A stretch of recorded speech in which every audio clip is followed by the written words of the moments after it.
HBS Armageddon, the maths behind time dilation. There are two twins exactly the same age. One flies away in a rocket, going at almost the speed of light. When they come back, which of the twins is older? This may sound like a trick question at first, but it's actually an example of time dilation. And to understand that, we need to know the maths behind it. Because the units in this equation can vary, we need to use calculus, which is a study of continuous change. As well as in physics, calculus is also used in engineering, economics, statistics, and medicine. We need to use this equation, which describes the difference in time at different velocities. The first sign in the equation is the Greek delta, which means change in or difference in, and the T means time. The apostrophe means that this is the time from the point of view of the person moving, known as the new reference frame. So this group of symbols together mean the time elapsed for the person in the new reference frame. Now it gets even more complicated. We know the first two symbols. They mean change in and time, which means this is the time elapsed for the stationary person, or the first reference frame. Now let's look at the divisors. 1 minus v squared over c squared.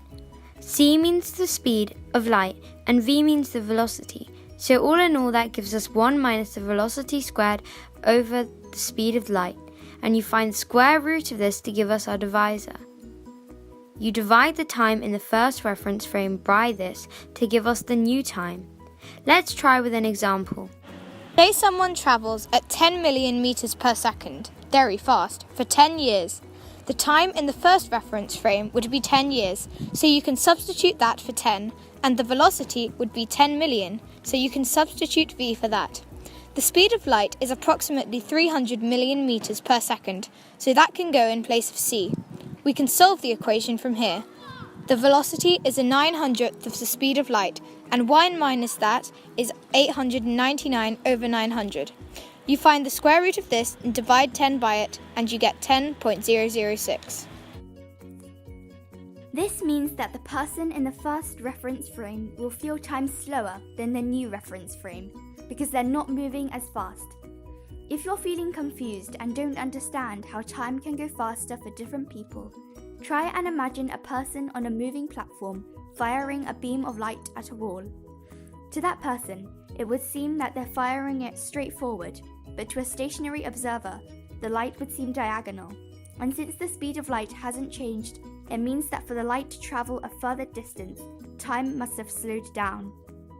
What this process means is that time isn't absolute, and the faster you move, the slower time passes for you. So, coming back to my first question, the correct answer was that the twin in the rocket will come back younger than her sister because she was moving faster.